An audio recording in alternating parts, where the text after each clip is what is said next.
Welcome to the next module within the Business Builder Development Series. We are currently looking at the sales module. In the previous video, you would have gone through how to set and update the sales forecasting tool. In this module, we will be looking at sales skills assessment. Remember, this is within the actual Business Builder modules, looking at the sales strategy. We have worked through the sales forecasting tools, which gives you the opportunity to weight, rate, and score and update values within the sales forecasting tools. We are now looking at the sales skills assessment. Again, the resources, it can just be downloaded from the RED portal. So looking at the sales skills assessment is one of the top activities that needs to be done. Looking at your sales team, where the skills are, where the gaps are, and what needs to be closed is vital for you to achieve your sales numbers and overall company revenue objectives. Again, the tool provides you with an instruction page. We will be rating sales from poor, satisfactory, good, and excellent on a scale of 1 to 4. We'll be updating the sales reps, which is updated examples.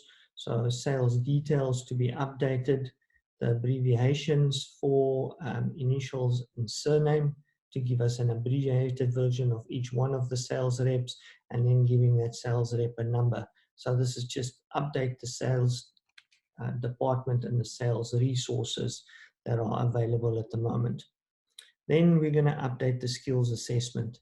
You will be able to see each one of these abbreviations. PM, if you go back to this, would be Paul McCartney.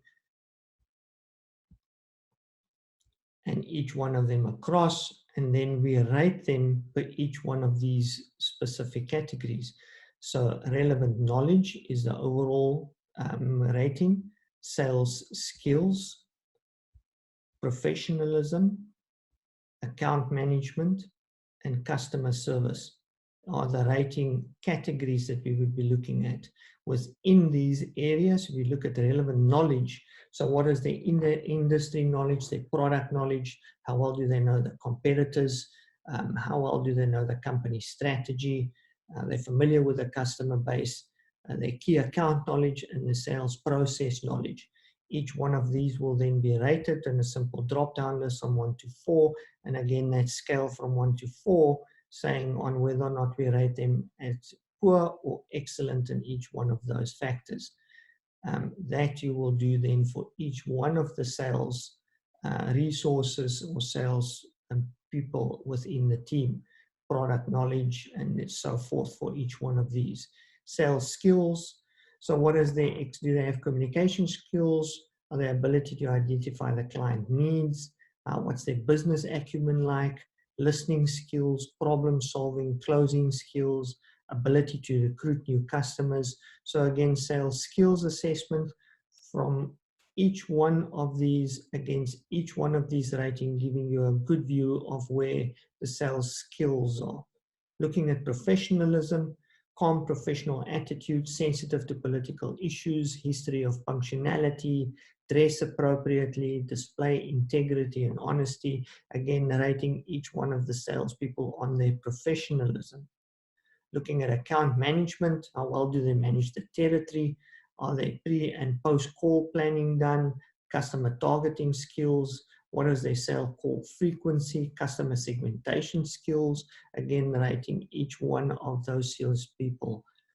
Customer service, ultimately, customer service call frequency, measure customer satisfaction. This could be tied into the overall customer satisfaction survey that is done within the customer module. That will give you a view again on what the key account management capabilities are of your sales team and how that impacts on the customer satisfaction scores. Handles upset customers well, solid base of happy customers, maintains frequent contact. That will be updated again across, and here you can see a total score out of 176. Would be able to see exactly how they add up in each one of these areas. So at the moment, it looks like MJ with the highest score, and we've got a L, which is Andrew Lloyd, with the lowest score. So again, giving you a quick view on who's the highest and who's the lowest. So once we've completed this detailed rating, we can then look at the team report.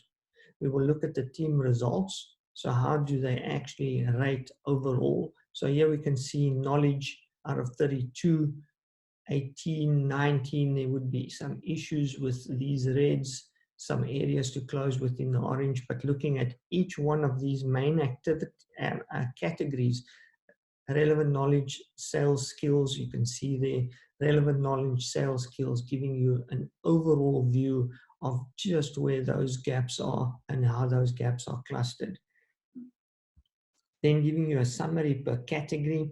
So looking at each one of those, what are the summary, the average of all the reps out of the score, and also giving you the top representative by each one of those. So for relevant knowledge, we know that Keith Richard is the highest, sales, Tina Turner, total professionalism, Mick Jagger. So giving you a quick view on where are your top performers for each one of these areas. Then looking at the top sales reps overall, you can see on the relevant knowledge, the top sales is MJ and how he scored on each one of those areas. There are also individual reports available, so you're able to select each one of these individuals. If we look again, MJ score seems to be the highest. You can see MJ, got some of the highest scores.